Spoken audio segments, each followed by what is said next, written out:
श्रीमद् भागवतम स्कंद संख्या 2 अध्याय संख्या 10 और श्लोक संख्या 18।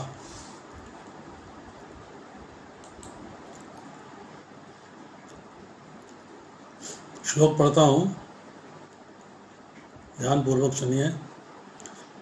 मुक्ता है तालु निर्भिन्नम जीवा तत्रोपजायते ततः नाना रसा यज्ञे जिह्वायः अभिगम्यते।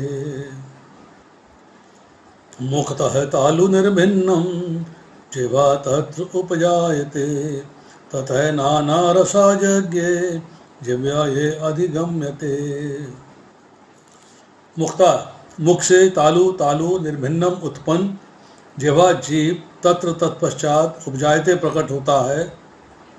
ततः तत्पश्चात नाना रसा अनेक स्वाद जज्ञे प्रकट हुए जिह्वा जीव से, यह है जो अधिगम्यते आस्वादित होते हैं। अनुवाद पढ़ता हूँ श्रील प्रभुपाद द्वारा। मुख से तालु प्रकट हुआ, फिर जिह्वा प्रकट हुई, उसके बाद स्वादों से उत्पत्ति हुई जिससे जीव उसका स्वाद ले सकें।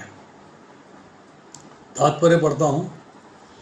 ये विकास की क्रमिक प्रक्रिया नियामक देवों अधिदेव की व्याख्या प्रस्तुत करती है, क्योंकि आस्वाद्य रसों का नियामक देव वरुण है।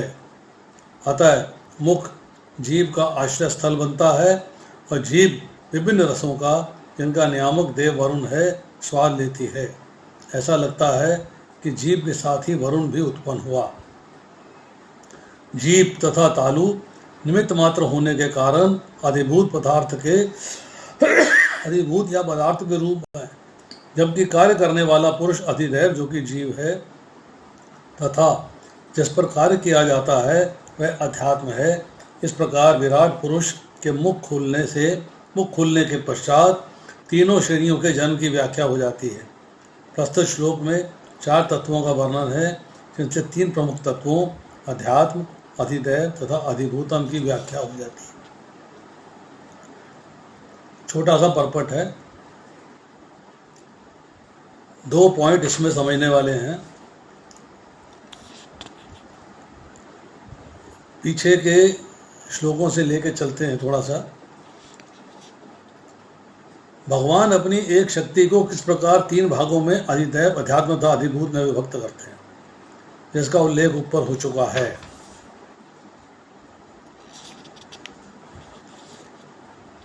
महाविष्णु के दिव्य शरीर के भीतर स्थित आकाश से इंद्रिय बल, मानसिक बल तथा शारीरिक बल उत्पन्न होते हैं। इसके साथ ही संपूर्ण जीवनी शक्ति, प्राण तथा समग्र स्रोत उत्पन्न होता है। जिस प्रकार अनुयायी अपने स्वामी का अनुसरण करते हैं, उसी तरह संपूर्ण शक्ति के गतिशील होने पर अन्य समस्त जीव हिलते डुलते हैं, अर्थात गति करते हैं। और जब संपूर्ण शक्ति निश्चेष्ट हो जाती है, तब अन्य समस्त जीवों की इंद्रिय क्रियाशीलता भी रुक जाती है। विराट पुरुष के विचलित करने से जीवनी शक्ति प्राण से भूख तथा प्यास को उत्पन्न किया। तब विराट पुरुष ने पीने तथा खाने की इच्छा करी तो मुख खुल गया। अब मुख से तालु प्रकट हुआ, फिर जीभ उत्पन्न हुई, उसके बाद स्वादों की उत्पत्ति हुई जिससे जीव उनका स्वाद ले सके। तो यहाँ 2 बातें हैं इस परपट के अंदर, एक अधिभूत, दूसरा अधिदैव और तीसरा अध्यात्म। 3 शब्द मेनली प्रभुपाद एक्सप्लेन कर रहे हैं। इसमें अधिभूत है आपका शरीर, मीन्स 5 तत्व, मन बुद्धि अहंकार, पृथ्वी जल अग्नि वायु आकाश, ये सारा जो है अधिभूत में आता है। इसीलिए कहा है कि जिह्वा और तालु ये निमित्त मात्र है। ये निमित्त मात्र होने से अधिभूत या पदार्थ के रूप है। दूसरी बात आती है लिविंग एंटिटी, अर्थात कार्य करने वाला पुरुष अधिदैव। अधिदैव के ऊपर व्याख्या प्रस्तुत की गई है नियामक देव वरुण, मीन्स वो देवता, वो भी जीव हैं, वो देवता जिनको भगवान जो है इसके लिए एक ड्यूटी संपन्न करते हैं, देते हैं कि now you are controller of this part of the body, और शरीर के इस पार्ट के नियामक हो। और तीसरा है इसके अंदर अध्यात्म। अध्यात्म मीन्स पर्सन इन जनरल, मतलब आपका पूरा, इसे इंग्लिश लगाइएगा। अगर इस श्लोक का जो तात्पर्य है इसका इंग्लिश लगाइएगा, you will be able to understand it better. लगाइए वरुण प्रभु, जो आप दिखा रहे थे अभी, श्लोक दिखा रहे थे, स्क्रीन शेयर करिए। यस, नीचे ले आइए बॉटम की तरफ, और ज़रा बड़ा हो सकता है तो बड़ा करिएगा। इसमें क्लियरली लिखा हुआ है,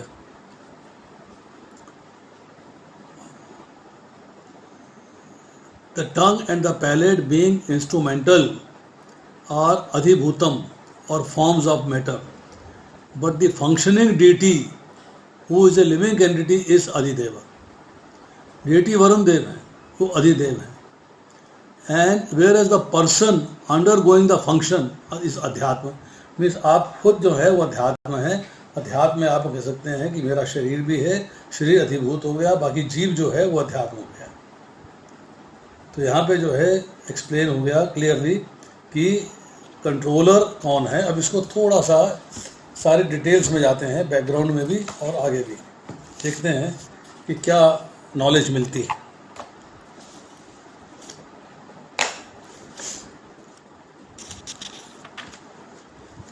यहाँ भगवान ने अपनी शक्तियों से किस प्रकार से रचना करी है उसकी चर्चा कर रहे हैं।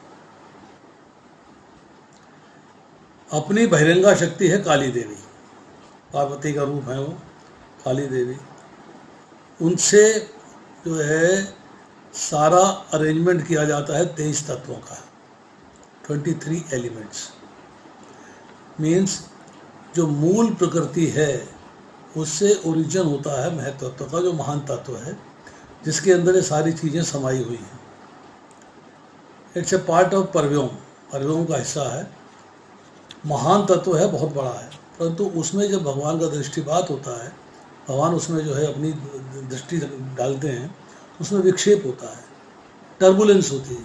टर्बुलेंस होने से ये 23 तत्व जो हैं उसमें प्रकट हो जाते हैं।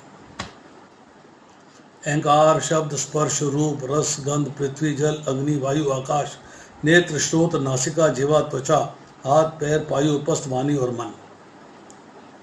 सिंपल भाषा में समझिए, 5 स्थूल तत्व, पृथ्वी, जल, अग्नि, वायु, आकाश।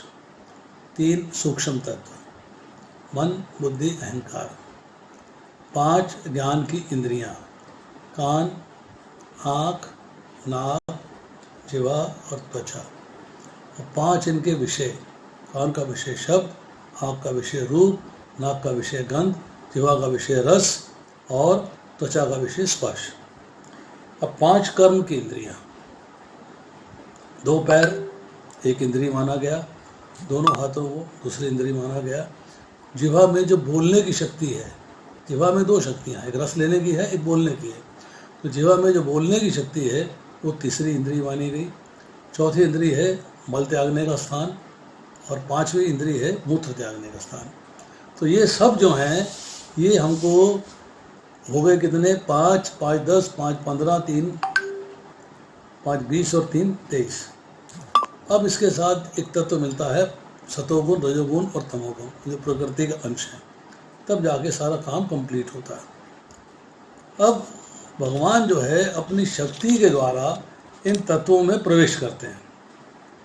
जब ये तत्व एक्टिव हो जाते हैं, उसके बाद ब्रह्मा जी जो है उनको ड्यूटी मिलती है कि भाई आप जो है शरीरों की रचना करो, और वो रचना करते हैं। जब रचना करते हैं तो जीव जो है अपने अपने कर्मों में लग जाता है, जैसे कि निद्रा में था और अब जाग गया हो। अब जब 23 तत्व भगवान ने कर दिए, उनका आविर्भाव हो गया, उनका प्राकट्य हो गया। अब उसके बाद जो है भगवान कृष्ण ने अपना विराट रूप प्रकट किया है, जिसे विश्व रूप भी कहते हैं, विराट रूप भी कहते हैं, विश्व रूप विग्रह भी कहते हैं। अब भगवान अपनी अंश कला के द्वारा सृष्टि के तत्वों में एंटर किए हैं, प्रवेश किए हैं, और वैसे ही सिमिलरली जैसे वो 23 तत्वों में प्रवेश किए हैं, वैसे ही विराट रूप में कन्वर्ट हो गए, जिसमें सारे लोग और समस्त चराचर संसार जो है उसमें विश्राम करता है। अब ये विराट रूप जो है भगवान का हिरण्यमय रूप है, ये 1000 दिव्य वर्षों तक ब्रह्मांडों के जल पे रहता है और जीवधारी उसमें शयन करते रहते हैं। अब इसके बाद इसने अपनी शक्ति से जीवात्माओं की अर्थात जो लिविंग एंटिटीज़ है उनकी कॉन्शियसनेस अर्थात चेतना, उनके जीवन के कर्म और उनका स्वरूप साक्षात्कार में इसमें डिवाइड कर दिया।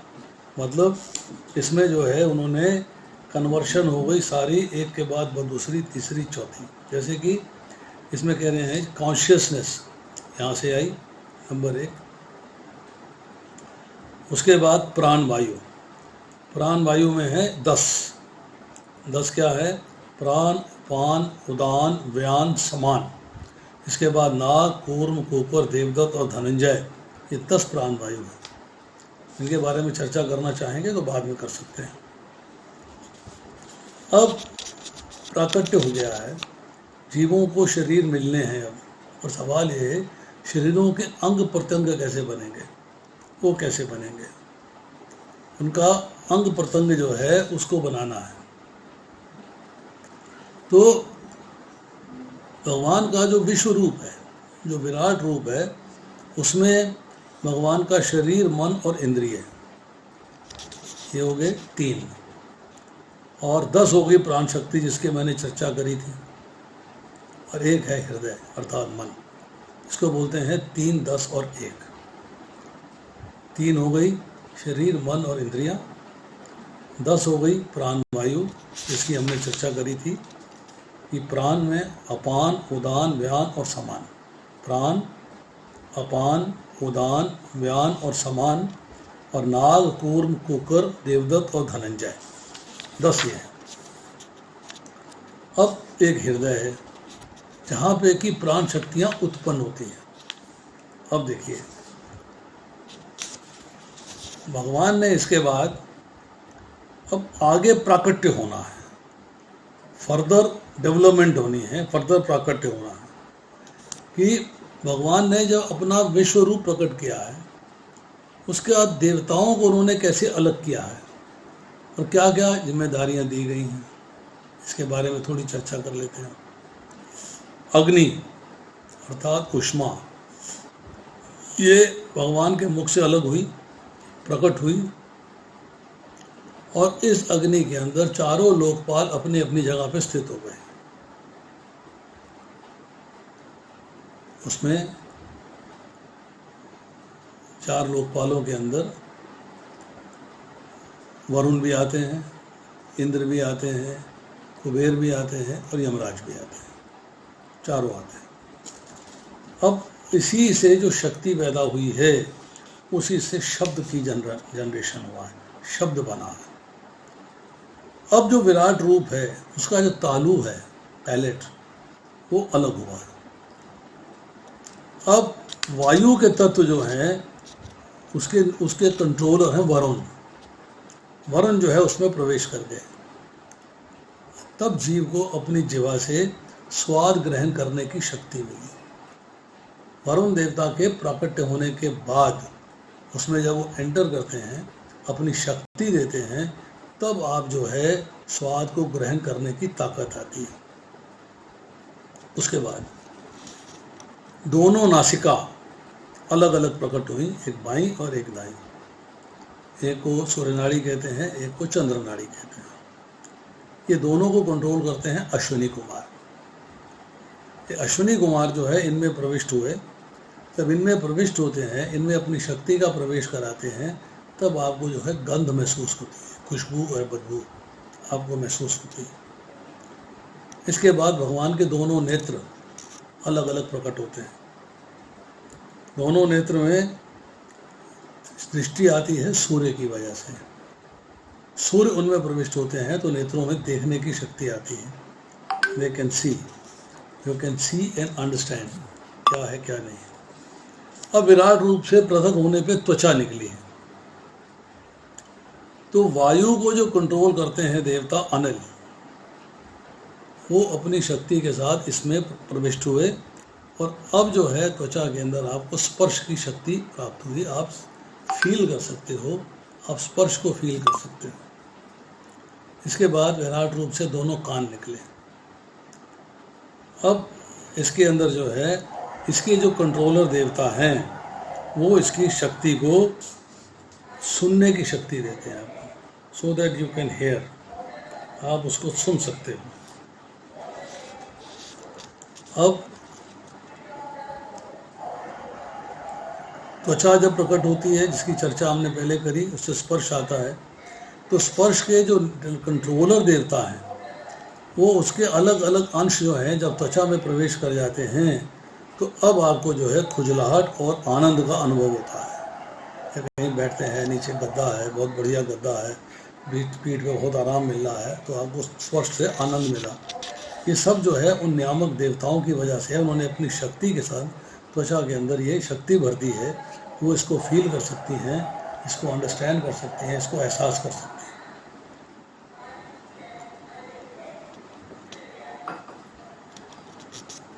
अब विराट रूप में आती है जननेंद्रिय, मतलब जिससे कि आगे संतान की उत्पत्ति होती है।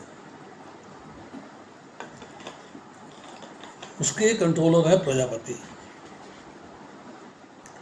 वो अपने आंशिक वीर्य के साथ उसमें प्रवेश कर जाते हैं। अब जीवों को जो है काम सुख मिलता है। ये जननेंद्रिय के अंदर जो काम सुख है वो सब देवताओं की शक्ति से आ रहा है। उसके बाद आपको जो है विसर्जन करना है। वायु, जीव जो है मल और मूत्र के विसर्जन के लिए जो देवता हैं, इसके कंट्रोलर हैं मित्र, वो उसके लिए प्रवेश करते हैं। तब आप इजीली जो है विसर्जन कर सकते हैं, मल और मूत्र का त्याग कर सकते हैं। अब दोनों हाथ प्रकट हुए, तो स्वर्ग लोगों के शासक जो है उसमें प्रवेश कर गए। इससे जीव को जो है आजीविका कमाने की, मेहनत करने की, काम करने की शक्ति प्राप्त हुई। अब इसके बाद जो है दोनों पैर प्रकट होते हैं।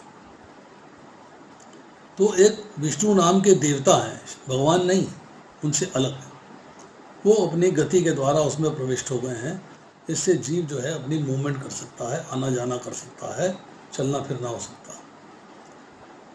अब उसके बाद विराट रूप से बुद्धि अलग होती है। तब वेदों के कंट्रोलर अधिष्ठाता ब्रह्मा जी उसमें प्रवेश कर जाते हैं। इस तरह आप जो है विषयों का अनुभव करते हैं, यू अंडरस्टैंड द थिंग्स, बुद्धि का हुआ। उसके बाद विराट रूप का हृदय प्रकट होता है। उसमें चंद्रमा उसमें प्रवेश करते हैं। सब उनके पार्ट, मतलब आंशिक means small portion of that शक्ति उनकी जो है उसमें प्रवेश करती है। सभी के साथ ऐसा ही है, और इसलिए आप जो है मानसिक क्रियाकलाप संपन्न कर सकते हैं। You can perform your activities, मानसिक क्रियाकलाप हो पाए। अब इसके बाद विराट रूप के अंदर भौतिक अहंकार उत्पन्न होता है। तो इसके देवता है रुद्र, वो अपनी क्रिया शक्ति के द्वारा इसमें प्रवेश करते हैं। तो इसलिए आप जीव जो है अपने कर्तव्यों का पालन करता है, और फिर उसमें फालसी को आ जाती है कि yes I am the doer. उसके बाद भगवान ने अपनी चेतना को अपने से पृथक किया। अब चेतना जो है वो जब जीव के अंदर कॉन्शियसनेस आती है, जिसे हम कहते हैं कि आत्मा का फील क्या है, आत्मा का फील है कॉन्शियसनेस, कि आपके सारे शरीर के अंदर जो है कॉन्शियसनेस जो है वो भी देवताओं की वजह से ना। अब विराट रूप का सर, उससे स्वर्गलोक प्रकट हुआ। चरण, उससे भूलोक प्रकट हुआ। नाभि, उससे आकाश प्रकट हुआ। और इसके बाद जो अपरा प्रकृति के गुण हैं उनके भीतर देवता प्रकट हुआ। तो हर एक का प्राकट्य उस विराट पुरुष से है, ये लेके चल रहा है। Everything has emanated from him. अब उसमें सतोगुण अपनी क्वालिटीज के साथ देवतागण के अंदर प्रवेश करता है और वो स्वर्गलोक में निवास करने लगते हैं। रजोगुण मनुष्यों में प्रवेश करता है, वो इस पृथ्वी पर निवास करते हैं और कामनाओं के प्रति लिप्त रहते हैं, सुख भोग भोगना चाहते हैं। भोग परायण बन जाते हैं। और उसके बाद जो जीव भगवान रुद्र के पार्षद हैं वो तृतीय गुण अर्थात तमोगुण में वृद्धि प्राप्त करते हैं। वो पृथ्वीलोक और स्वर्गलोक के अंतरिक्ष में निवास करते हैं। अब भगवान के विराट मुख से वैदिक ज्ञान उत्पन्न हुआ। जो उस वैदिक ज्ञान के प्रति आकर्षित हुए, इसको पढ़ना शुरू किया, लिखना शुरू किया, बोलना शुरू किया, वो ब्राह्मण कहे गए। वही जो है शिक्षक बने, वही जो है आध्यात्मिक गुरु हैं। अब भगवान के बाहुओं से रक्षा करने की शक्ति उत्पन्न हुई है। दुर्जनों के अनाचार से समाज की रक्षा करने के लिए क्षत्रिय धर्म का अनुसरण करने वाले क्षत्रिय अस्तित्व से आए। अब उसके बाद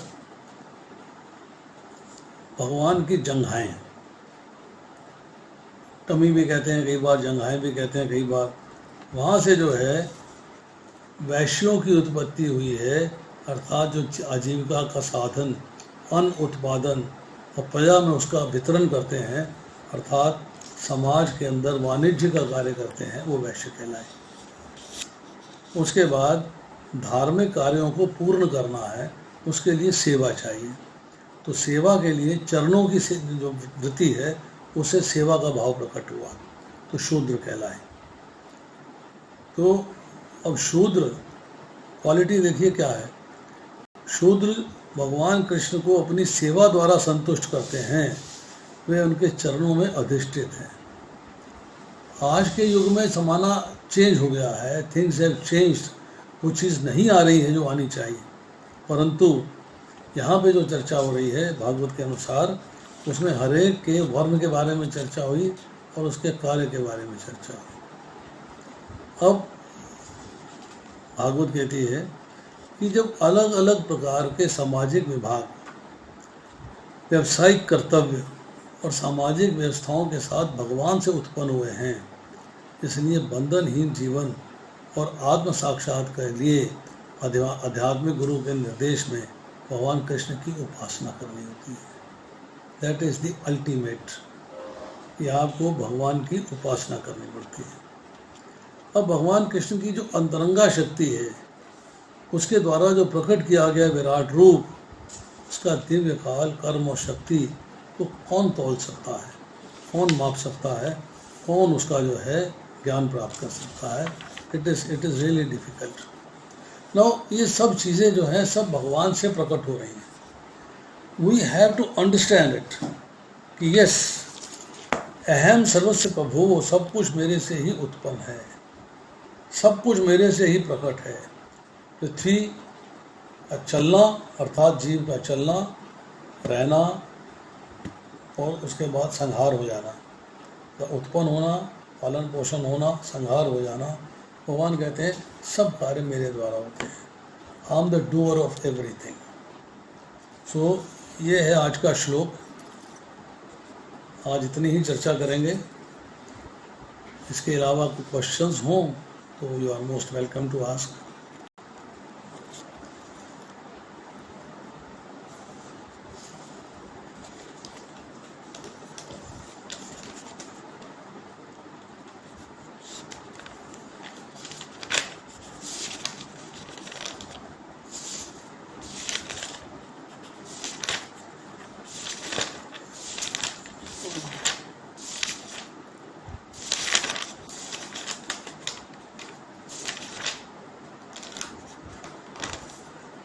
आइए,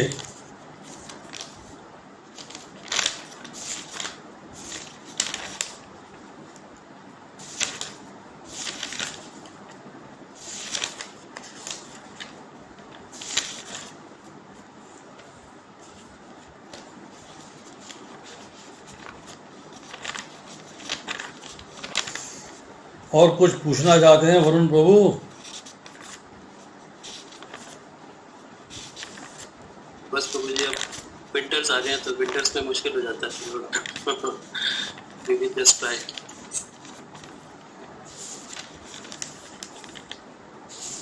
दो मिनट में चर्चा कर देता हूँ। जो प्राणायाम के बारे में चर्चा हो रही थी, जो प्राण के बारे में चर्चा हो रही थी उसके बारे में बता देता हूँ कि प्राण का स्थान जो है ऊपर हृदय में होता है और अपान का स्थान नीचे गुदा में होता है। अपान में वायु को नीचे गुदा की ओर ले जाना है और प्राण में वायु को ऊपर लेके आना है गुदा से हृदय की ओर, गुदा से रिवर्स। अपान में वायु नीचे जाती है और प्राण में वायु ऊपर आती है। अब इसमें तीन प्रोसेस इस्तेमाल होते हैं। एक है पूरक। पूरक के अंदर जो है अपान वायु, बाहर की जो वायु है, जो हमारे आसपास वायु है, उसको चंद्र नाड़ी अर्थात जो बाई नासिका है, बाई नासिका, इसको चंद्र नाड़ी बोलते हैं। इसको ऐसे दबा लेते हैं या कई बार ऐसे भी दबा लेते हैं, इससे इसको खोल देते हैं, अब इसको खोल देते हैं। इस तरह करके जो है जो चंद्र नाड़ी है उससे आप सांस को नीचे ले जाते हैं और पूरा नीचे तक खींच देते हो एकदम। उसके बाद जो है नाभि से होती हुई अपान वायु में लीन हो जाती है वायु। अब आपने सांस को रोक दिया, अपान वायु नीचे जानी रोक दी, प्राण वायु ऊपर आनी रोक दी। तो ये प्रोसेस कहलाता है कुंभक। श्वास ना भीतर है ना श्वास बाहर है, श्वास रुका हुआ है। अपान वायु नीचे ले गए हैं, प्राण वायु को बाहर नहीं आने दे रहे। अब इसके बाद तीसरा सेट होता है रेचक। रेचक में क्या है, इसी प्राण वायु को अब दाई नासिका, इससे इसको बंद कर लेते हैं, दाई नासिका से इसको बाहर निकालते हैं। इसको कहते हैं सूर्य नाड़ी। ये सूर्य नाड़ी है, चंद्र नाड़ी है। तो सूर्य नाड़ी से इसको बाहर निकालते हैं तो प्राण वायु बाहर आती है, साथ ही साथ अपान वायु भी बाहर आ जाती है, दोनों बाहर आ जाती है। तो पहले चंद्र नाड़ी से अंदर गया, पूरक हुआ, फिर कुंभक हुआ, फिर सूर्य नाड़ी से बाहर आया तो रेचक हो गया। अब जो प्राण वायु की जो 5 वायु हैं मुख्य, इसमें प्राण वायु जो है उसका कार्य है श्वास को बाहर निकालना और खाए हुए अन्न को पचाना। जो अपान वायु है उसका कार्य है श्वास को भीतर ले जाना और मल मूत्र को बाहर निकालना और गर्भ को बाहर निकालना। एक समान है जो नाभि के अंदर है कि पचे हुए भोजन के रस को सब अंगों में बांटना, इसे डिसैमिनेशन कहते हैं। उदान आपके कंठ में है, अर्थात भोजन के बाद जो गाढ़ा भाग है और जो जल भाग है उनको अलग अलग करता है। सूक्ष्म शरीर को स्थूल शरीर से अलग करता है और सूक्ष्म शरीर को मृत्यु के बाद दूसरे शरीर में ले जाता है। व्यान, व्यान का मतलब है सारे शरीर के अंगों को सिकोड़ना और फैलाना, ये जो है व्यान का कार्य। अब जो 5 जो है उपवायु हैं, जो आज जो उप प्राण है, जो कि मतलब कहते हैं कि मुख्य प्राण नहीं है, सेकेंडरी प्राण है। क्या है? नाग। नाग का मतलब है डकार लेना। कूर्म का मतलब है नेत्रों को खोलना और नेत्रों को बंद करना। कुकर, कुकर का मतलब है छींकना। देवदत्त, उसका मतलब है उबासी लेना, जमाई लेना, मुंह खोलना और जमाई लेना। और बाद में सबसे इम्पोर्टेंट है धनंजय। धनंजय जो है मृत्यु के बाद भी आपके शरीर में रहता है और इसी धनंजय की वजह से मृत्यु के बाद शरीर फूल जाता है, शरीर का फूलना इसकी वजह से। अब हमने जो है इसकी चर्चा कर ली। अब हमारे पास अगर थोड़ा समय है तो मैं कार्तिक मास के मुख्य बातें बता देता हूँ। डिटेल्ड लेक्चर तो फिर कभी करेंगे। चातुर्मास्य का चौथा महीना है। आखिरी 5 दिन एकादशी से लेकर पूर्णिमा तक इसको हविषा कहते हैं। इसमें दिन में एक बार दोपहर में प्रसाद पाया जाता है। इसको भीष्म पंचक भी कहते हैं। ये 5 दिन में भीष्म ने कथा सुनाई थी, कहानी मतलब क्वेश्चंस के आंसर दिए थे पांडवों को, भगवान कृष्ण की उपस्थिति में। इसके इम्पोर्टेंट इवेंट्स को नेम कर देता हूँ। अब कृष्णा बुक है, उसमें से पढ़िएगा, सब आपको मिल जाएगा। गोवर्धन पूजा है, अन्नकूट होता है, शंखासुर का वध है, अरिष्टासुर का वध है, राधा कुंड शानकोट का प्राकट्य है, केशीसुर का वध है, व्योमासुर का वध है, अखरोर जी का ब्रज में आगमन है, अखरोर जी का ब्रज में आगमन है, कृष्ण बलराम का मथुरा गमन है, कंस का वध है। उसके बाद दामोदर लीला है, उखल लीला भी कहते हैं, दामोदर लीला भी कहते हैं। और नलकूबर और मणिग्रीव का उद्धार है, जो कि यमलार्जुन 2 वृक्षों के रूप में भगवान कृष्ण के नंद बाबा के गृह में उपस्थित थे। उनको जब गिराया गया भगवान ने उखल के द्वारा, तो उनका उद्धार हुआ। फिर दीपावली है। फिर नारद जी को वर प्राप्त हुआ है कि कथा सुनने वाले को, जो इस माह में भगवान कृष्ण की कथाएं सुनता है, उसको कृष्ण प्रेम की प्राप्ति होती है। उसके बाद गोपाष्टमी, शुक्ल पक्ष में गोचारण होता है। कदम्ब टेर के ऊपर जो है भगवान 3 नमाजें लगाते हैं। उसके बाद भीष्म पंचक है। उसके बाद 5 दिन है दिवाली के, धन त्रयोदशी, नरक चतुर्दशी और दिवाली। दिवाली के बाद है गोवर्धन पूजा और भ्रातृदूज। इसके बाद भीष्म पंचक है, उसमें कुछ ऑस्टेरिटीज़ की जाती है। Austerities day 1, day 2, day 3, day 4, day 5, अलग अलग दिन में अलग अलग तपस्या की जाती है और भगवान को फूल अर्पित किए जाते हैं। पहले दिन कमल के फूल भगवान के चरणों में, दूसरे दिन वुड एप्पल, बिल्व के पत्र भगवान की जंघाओं में, तीसरे दिन गंध भगवान की नाभि में, चौथे दिन जव के फूल भगवान के कंधों पे और 5वें दिन मालती के फूल भगवान के सर पे। ये सब अर्पित किए जाते हैं। उसके बाद भीष्म पंचक की बात आती है कि भगवान कृष्ण जो है राजा भीष्म को आशीर्वाद देते हैं, उनकी तारीफ करते हैं, उनका महिमा मंडन करते हैं और उनसे कहते हैं कि तुमने राज धर्म, मोक्ष धर्म, दान धर्म पांडवों को दिया है और मैंने भी सुना है। आप मेरे बहुत प्रसन्न हो, मैं बहुत खुश हूँ। और तुमने एकादशी के दिन जल के लिए याचना करी है। जब अर्जुन ने तुम्हारे सर के पास पीछे बाण मारा है धरती में, तो जल निकल रहा है, उसकी धार सीधी तुम्हारे मुख में गई है और तुम्हारे तन, मन और प्राण संतुष्ट हुए हैं उस जल से। तो एकादशी से लेके और पूर्णिमा तक जो भगवान कृष्ण को जल अर्पण करने के बाद उस जल को भीष्म को तर्पण करेगा, तो भगवान कहते हैं मुझको संतुष्ट करने वाले इस भीष्म व्रत का पालन जो प्रतिवर्ष करता है वो मुझको प्राप्त होता है। ये सारी, इसमें बहुत सारी कथाएं हैं, बहुत सारी चीज़ें हैं। दीपावली के 5 दिन हैं, उसकी शॉर्ट में चर्चा कर देता हूँ कि पहला दिन कहलाता है धन त्रयोदशी। हम लोग कहते हैं धनतेरस है, बाजार से भी बर्तन खरीद लाओ, सोने के बर्तन, चांदी के बर्तन, जवाहरात के बर्तन, पीतल के बर्तन, स्टील के बर्तन, कांच के बर्तन, पैल्मोवेयर के बर्तन, ये बर्तन वो बर्तन। धन त्रयोदशी एक्चुअली है भगवान धन्वंतरी का अपीयरेंस डे है, उनका अपीयरेंस है। कहते हैं कि इस दिन जो है, जो यमुना जी में स्नान करता है और यमराज को दीप दान करता है, भगवान को दीप दान करने के बाद उस दीप को यमराज को दीप दान करता है, तो वो व्यक्ति अकाल मृत्यु से छुटकारा पा जाता है। अकाल मृत्यु नहीं आती है उसको, मतलब अनटाइमली डेथ, उससे छुटकारा हो जाता है। दूसरा दिन है नरका चतुर्दशी। इस दिन जो है नरकासुर का वध हुआ था।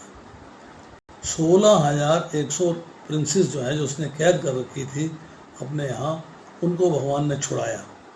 छुड़ाने के बाद उन प्रिंसेस ने कहा कि हमको कौन स्वीकारेगा, हम तो अब जो है इसके द्वारा भोगे जा चुके हैं, तो हमको कौन स्वीकारेगा, हमारे परिवार वाले तो हमें स्वीकारेंगे नहीं, समाज हमको स्वीकारेगा नहीं। भगवान कृष्ण ने कहा कोई बात नहीं, मैं तुमको स्वीकारता हूँ, और भगवान ने उन सबसे विवाह किया। तो जो नरका चतुर्दशी है, उस दिन जो है नरकासुर का वध हुआ था, उस उपलक्ष्य में जो है दिवाली से एक दिन पहले, जो लोग छोटी दिवाली भी कहते हैं, उसको सेलिब्रेट किया जाता है। उसके बाद तीसरा दिन है दिवाली का। उस दिन कोई 2-3 मुख्य इवेंट हुए हैं। एक तो दामोदर लीला हुई है, भगवान की दामोदर लीला। एक दामोदर लीला यशोदा जी के साथ हुई है, एक दामोदर लीला राधा जी के साथ भी हुई है, जिसके बारे में आपसे चर्चा करना चाहूँगा। इस दिन जो है दिवाली वाले दिन भगवान वामन देव ने, जो छोटे भगवान छाता लेके पहुँचते हैं बलि महाराज के महल में, उनको जो है हराया है और उनसे जो है 3 पग भूमि की मांग करी है और 2 पग में संसार नाप दिया, सारे लोग नाप दिए हैं। और 3 पग कहाँ रखूं, ये बात भी बलि महाराज ने कहा मेरे सर पे रखिए। तो भगवान ने जो है, जो अंगूठा है उनका, वो ऊपर जो है कारना सागर को टच कर जाता है, तो तो वहाँ से धार निकलती है गंगा जी की, गंगा जी की धार वहाँ से निकली है, इसलिए जो है उसको कहते हैं, गंगा जी को विष्णुपदी भी कहा जाता है कि विष्णुपदी है, भगवान के चरणों से प्रकट हुई है। इसी दिन रामचंद्र जी वापस अयोध्या में आए थे। इसी दिन जो है जो ग्रोइंग सीज़न है वो ख़त्म होता है और हार्वेस्टिंग चालू होती है। इस सीज़न की हार्वेस्टिंग चालू होगी, फिर इसके बाद अगला फसल जो है वो बोई जाएगी। इसी दिन राजा पृथु ने पृथ्वी का दोहन किया था और हार्वेस्टिंग की नींव डाली थी। और चूँकि नरकासुर का वध हुआ है चतुर्दशी के दिन, तो दीपावली के दिन जो है लैंप किए थे, मतलब दीप जलाए थे पूरे जहाँ जहाँ कि भगवान का वास था वहाँ सब जगह दीपक जलाए गए थे। और इसी दिन दिवाली के दिन जो है पांडव क्योंकि वनवास कर रहे थे तो वापस अपने महल आए थे। अब दूसरा चौथा दिन है गोवर्धन पूजा। इसके बारे में आप जानते हो, गोवर्धन पूजा के बारे में सिर्फ इसमें एक बात जानने वाली है। कई बार लोग सवाल करते हैं कि भगवान को 56 भोग क्यों लगाए जाते हैं, वो इससे कनेक्टेड है, वो प्रश्न इससे कनेक्टेड है। इसका कारण ये है कि भगवान ने 7 दिन तक गोवर्धन पर्वत को उठाए रखा, 7 दिन तक, और कहीं भी डेटी के अंदर भगवान को 8 बार भोग लगता है, 8 बार। तो जो 8 बार भोग लगना है, 7 दिन तक भगवान भूखे हैं, उनको कुछ नहीं दिया गया, तो वो 8 दिन के बाद जो है फिर जब उनको खिलाया जाता है तो 8 गुना 7 दिन का अकाउंट बना के 56 भोग लगाए जाते हैं, 56 भोगास। दूसरा कहते हैं कि भगवान जिस कमल के ऊपर विराजमान हैं उस कमल के अंदर जो है 56 पत्तियाँ, 56 कलियाँ, उसके अंदर 56 पत्ते हैं। हर पत्ते के उपलक्ष्य में एक भोग भगवान को चढ़ता है, इसलिए भगवान को 56 भोग चढ़ाने की, लगाने की, ऑफर करने की व्यवस्था बनी। गोवर्धन जी की उत्पत्ति है, उसके बारे में ज्ञान प्राप्त होना चाहिए कि शाल्मल द्वीप में कहाँ वो द्रोण पर्वत के पुत्र थे, कैसे पुलत्स्य मुनि उनको वहाँ से लेके आए, कैसे हनुमान जी का गोवर्धन जी के साथ कनेक्शन था, इसकी चर्चा होनी चाहिए। और 5वां दिन आता है भ्रातृ, जिसे भैया दूज भी कहते हैं। इस दिन जो है गोवर्धन पूजा के नेक्स्ट डे होता है। इस दिन में क्वालिटी क्या है कि यमराज जी अपनी बहन यमुना जी के घर आते हैं, और यमुना जी जो है उन्होंने भगवान को, यमराज जी को भोजन कराया, भगवान को ऑफर करने के बाद प्रसाद के रूप में यमराज जी को खिलाया। तो इस दिन के लिए व्यवस्था बनी है, यमराज जी ने यमुना जी को वरदान दिया है कि इस दिन जो भी भाई अपनी बहन के घर जाएगा और बहन उसे शुद्ध सात्विक भोजन तैयार करके भगवान को अर्पित करके अपने भाई को खिलाएगी, वो मेरे पास नहीं आएंगे, सीधा मोक्ष जाएंगे। उन्होंने ये वर दे दिया है।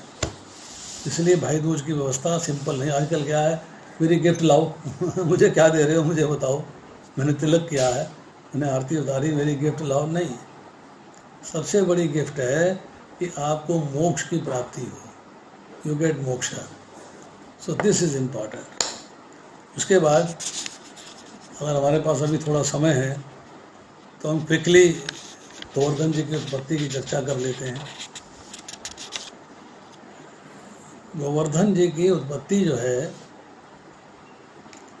एक शाल्मल द्वीप के अंदर द्रोण नामक पर्वत है, उनके पुत्र हैं गोवर्धन। बहुत सुंदर पर्वत है, रत्न जड़े हुए हैं, मोती रत्न, बहुत सारी चीज़ें हैं, सोना हिंद चांदी, मतलब पहाड़ ऐसा सुंदर है कि कोई उसे देख के भी उस पर आकर्षित हो जाए। तो एक पुलत्स्य मुनि है, पुलत्स्य मुनि जो है बनारस से, मतलब वाराणसी से, काशी से, वो भ्रमण करते हुए शाल्मल द्वीप जा पहुँचे। वहाँ भी उन्होंने जो है गोवर्धन पर्वत को देखा।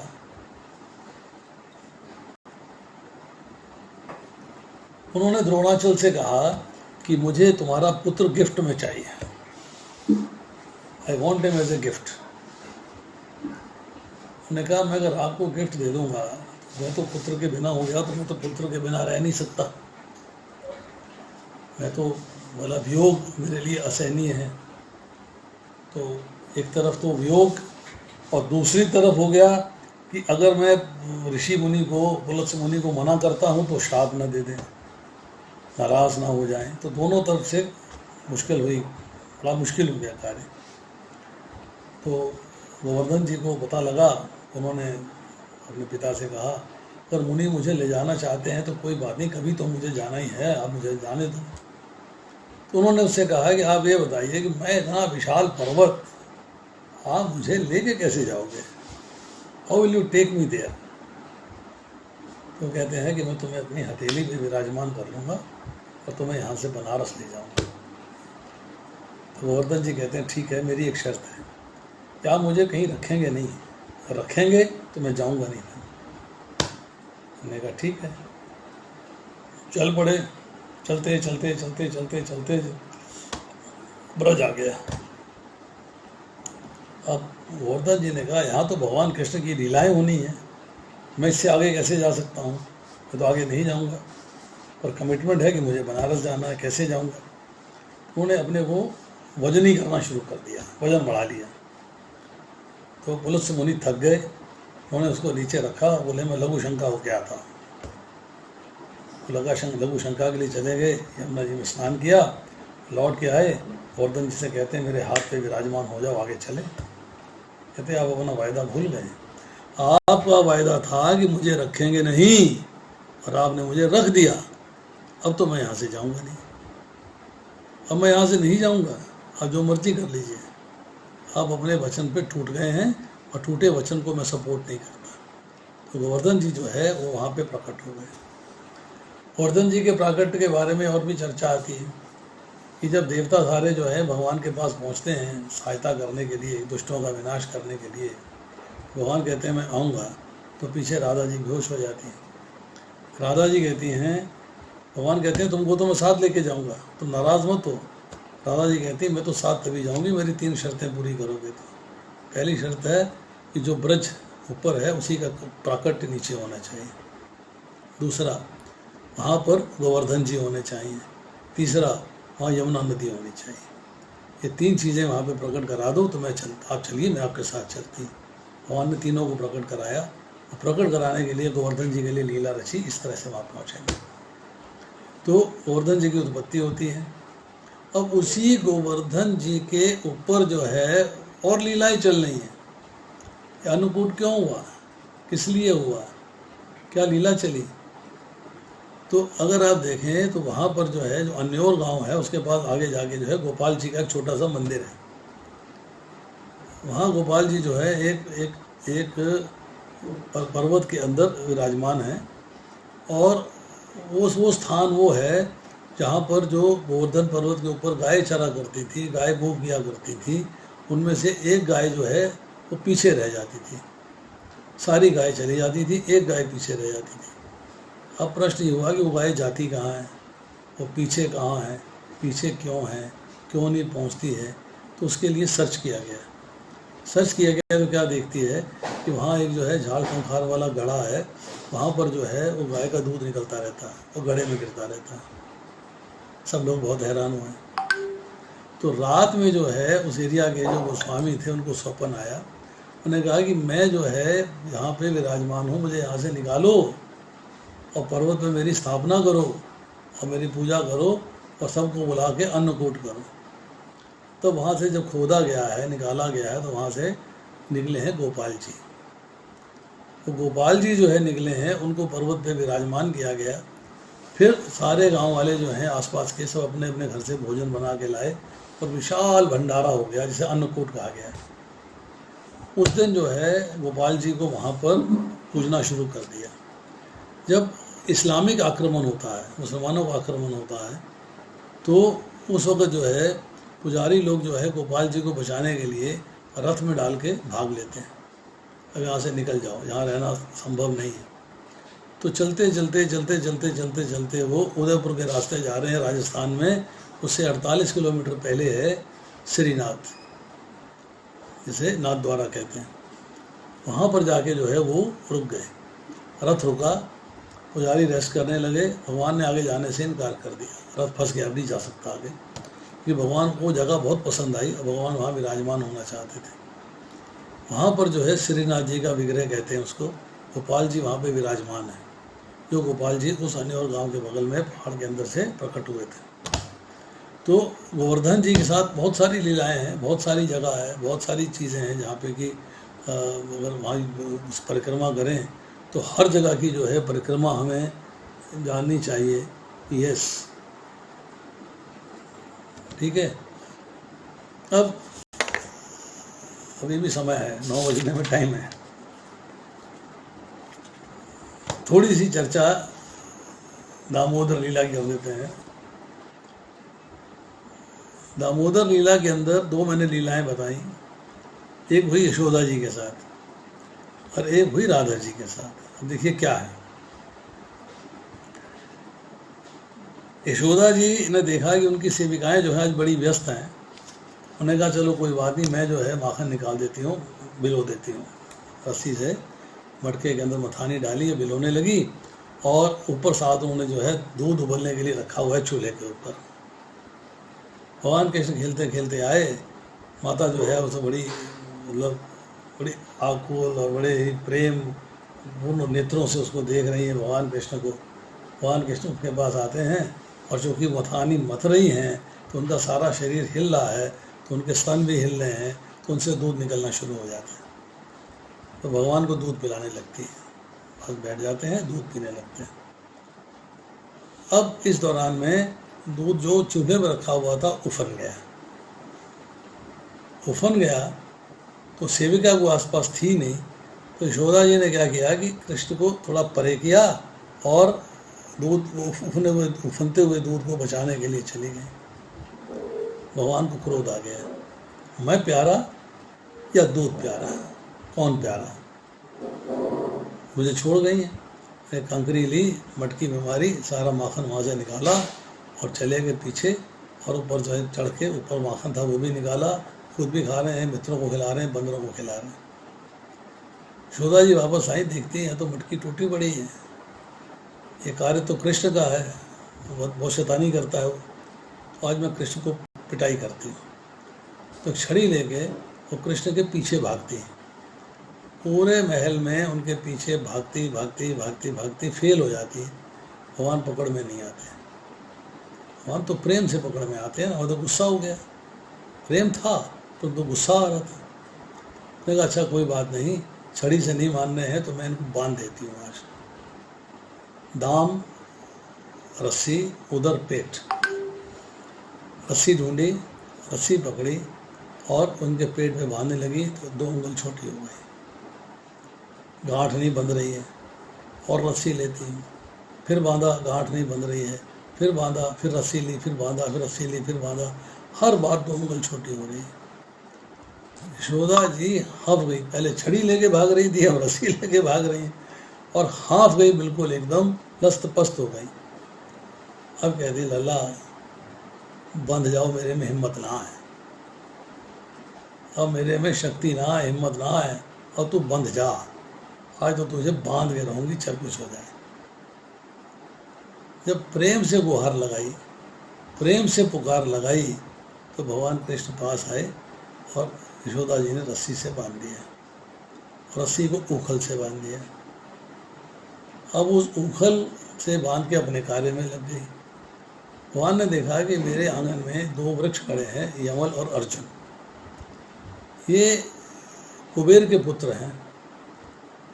नारद जी के सामने इन्होंने जो है लज्जा अख्तियार नहीं करी, बेशर्म होके सुंदरियों के साथ नहाते रहे नग्न अवस्था में, तो ये ठीक नहीं है।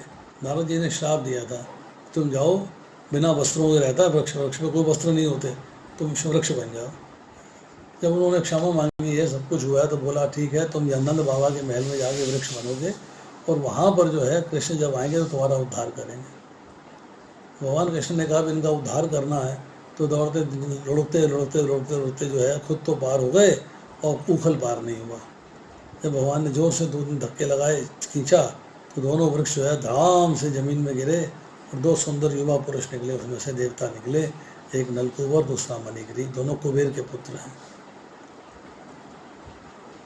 मदिरा, स्त्रियां, विहार करना, एंजॉय करना उनका कार्य था।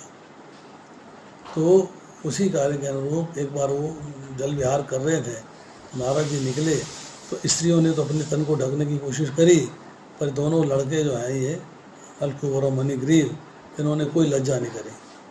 तो नारद जी को गुस्सा आ गया, उन्हें श्राप दिया, जाओ बिना वस्त्रों के वृक्ष रहता है, तुम वृक्ष हो जाओ। उन्हीं वृक्षों का उद्धार हुआ।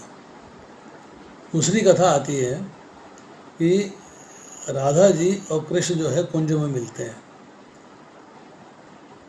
कुंज में मिलते हैं तो राधा जी ने भगवान कृष्ण को मैसेज दिया है कि हम यहाँ मिलेंगे, इस समय मिलेंगे। मिलने की बात हो गई, अब कृष्ण आए नहीं, लेट हो गए। राधा जी नाराज़ हैं, भगवान कृष्ण लेट पहुँचे हैं। तो राधा जी कहने लगी भी लेट आए हो तो देरी से आए हो, क्या कारण है? क्या मुझसे प्रेम नहीं है? क्या मेरे कथन की कोई वैल्यू नहीं है, कोई कीमत नहीं है? क्यों लेट आए हो? तो गुस्सा कर रही हैं। भगवान कृष्ण कहते हैं मैं क्या करूं, माँ ने कुछ काम बता दिए थे जो करने बहुत ज़रूरी थे, इसलिए मैं लेट हो गया। जब माँ का नाम आया तो राधा जी शांत हो गई। राधा जी शांत हो गई, कहने लगी पर मैंने फैसला किया है कि मैं आपको आज बांध के रखूँगी, मैं बांधूंगी आपको, ताकि आप मेरे को छोड़ के कहीं जा ना पाओ, मुझसे दूर ना रह पाओ, मुझसे दूर ना जा पाओ। तो राधा जी ने एक रस्सी लेके भगवान कृष्ण के पेट पे बांधी है। ये प्यार की रस्सी है, प्रेम की रस्सी है, ये उच्च भाव की रस्सी है। उसको भी दामोदर लीला कहते हैं। ये दाम और उदर, रस्सी और पेट, भगवान कृष्ण को बांधा है राधा जी ने, जिससे कि उनका प्रेम से वो दूर ना जा सके, वो वियोग नहीं सह पा रही है, वियोग नहीं हो सके बिल्कुल। तो ये दामोदर लीला हुई। इसके बाद थोड़ी सी चर्चा करते हैं श्याम कुंड और राधा कुंड की। आपको पता है, सब लोग गए होंगे, स्नान किया होगा या छींटे मारे होंगे, वहाँ पे पूजा अर्चना की होगी। इनका प्राकट्य कैसे हुआ है, श्याम कुंड का और राधा कुंड का प्राकट्य कैसे हुआ और पहले किसका हुआ? तो भगवान ने जो है एक अरिष्टासुर नामक बैल का वध किया है। बैल मारा है तो राधा जी की सखियाँ जो है भगवान से नाराज हो गई, लेकिन आपने जो है गो वध किया है, मतलब गो वंश के जो बैल है उसका वध किया है, तो हम आपके साथ नहीं एसोसिएट करेंगे, नहीं खेलेंगे, we will not enjoy with you. भगवान कृष्ण ने कहा भाई ऐसी क्या बात है, वो बड़ा खुराफाती था, बड़ी शैतानी बदमाशी कर रहा था, लोगों को तंग कर रहा था, मार रहा था, तो मैंने उसका वध किया है दुष्टों का संहार और साधुओं का परित्राण करने के लिए। राधा जी कहती हैं ये तो होगा नहीं भाई, जो मर्जी कर लो, मैं आपसे नहीं बन सकती, मैं नहीं खेलूँगी आपके साथ एसोसिएट नहीं करूँगी, मैं आपके साथ नहीं रहूँगी। भगवान कृष्ण कहते हैं, गुहार लगाते हैं, मनोहार करते हैं, अनुरोध करते हैं, अरे भाई मैं तुम्हारे बिना नहीं रह सकता, कोई तो तरीका बताओ, इसका प्रायश्चित क्या है, कोई तरीका तो बताओ जिससे जुगाड़ बन जाए कि मैं तुम्हारे साथ रह सकूं। तो इसका तरीका एक ही है कि संसार भर में जितनी नदियां हैं सबका जल लेके आओ और सबका जल में स्नान करो, तब मैं तुम्हारे साथ एसोसिएट करूँगी। भगवान कृष्ण ने कहा ठीक है। मन ही मन स्मरण किया, सारी नदियां साकार रूप में इकट्ठी हो गई, अपना अपना जल दे गई। भगवान ने अपनी एड़ी से धरती को दबाया और एक कुंड का प्राकट्य हो गया। भगवान ने उन देवियों से कहा, नदियों से कहा, अपने जल को इस कुंड में डाल दो। वो कुंड बन गया, वो कुंड कहलाया श्याम कुंड। श्याम कुंड में भगवान कृष्ण ने स्नान किया। स्नान करने के बाद जब खेलने की बारी आई, एंजॉय करने की बारी आई, लीला की बारी आई, तो अब भगवान फैल गए नहीं, राधा जी से कहते हैं कि अब मैं तुम्हारे संग नहीं रहूँगा। राधा जी कहने लगी क्यों? बोले इसलिए कि तुमने जो है एक असुर का साथ दिया है। गोवंश की चर्चा नहीं करी, असुर की चर्चा कर दी। तुमने असुर का साथ दिया है, मैंने असुर का वध किया था, तुमने उस असुर का साथ दिया है, तो मेरा आपसे रिलेशनशिप कट, कुट्टी हो गई मेरी आपसे। राधा जी कहने लगी भी मेरे लिए क्या उपाय है? अब तुम्हारे लिए उपाय है कि तुम संसार की नदियों में स्नान करो, फिर हम आपस में मिलेंगे। राधा जी कहने लगी, संसार की नदियों में स्नान कहाँ से करेंगे? अच्छा, ऐसा करते हैं, सब नदियों का जल मानसी गंगा में है, मानसी गंगा से ले आते हैं। तो एक चेन बनाई गई, घड़े लिए गए, गोपी गोपी गोपी गोपी लेके मानसी गंगा से जल लाना, डालना कहाँ है? तो राधा जी ने अपना कंगन तोड़ा, कंगन तोड़ा। कंगन तोड़ने के बाद उस कंगन से उन्होंने खुदाई चालू करी धरती की, वो कहलाया कंगना कुंड, कंगना कुंड। वो फिर गोपियों ने अपने अपने कंगन तोड़े, सब ने मिलकर जो है खुदाई चालू करी और एक कुंड की रचना हो गई। अब उस कुंड की रचना के अंदर उन्होंने जल डालना शुरू किया। तो जितनी नदियाँ थीं सब कहने लगे कि आपका झगड़ा तो कृष्ण के साथ है, हमने क्या दोष है, हमने क्या किया है, हमारी क्या बुराई है कि आप जो मानसी गंगा से जल ला रही, वो भी तो हमारा ही है, तो हम यहीं से आपको देते हैं, हमारा जल स्वीकार करो। झगड़ा कृष्ण से करती हो, करती रहो, हमें उससे कोई लेना देना नहीं है, परंतु हमारा आपसे अनुरोध है, प्रार्थना है कि हमारा जल स्वीकार करिए। राधा जी कहती हैं ठीक है, जल दे दीजिए। तो उन्होंने जल डालना शुरू किया और जल डालने का कंगना कुंड छोटा पड़ गया, तो एक बड़े कुंड की रचना हुई, उसमें जल डाला गया। वो जल कहलाया राधा कुंड। राधा कुंड के बिल्कुल बीचों बीच एक छोटा सा पोर्शन है जहाँ से जल निकलता है, अंदर जल बाहर आता है, वो कंगना कुंड है। जब सफाई हुई थी तो लोगों ने कंगना कुंड के दर्शन किए हैं। अब जल आ गया, राधा जी को स्नान करना है, गोपियों को स्नान करना है। तो भगवान कृष्ण ने आओ नहीं देखा ताओ कूद मारे उसके अंदर, छलांग मार दी, राधा कुंड में स्नान कर लिया। उसके बाद राधा जी ने स्नान किया, गोपियों ने स्नान किया। फिर भगवान ने कहा कि अभी तुम दोनों जल जो है नदियों के हैं, दोनों जल एक तुम्हारी अनुरोध से प्रकट हुआ है, एक मेरे अनुरोध से प्रकट हुआ है, दोनों को मिला देते हैं।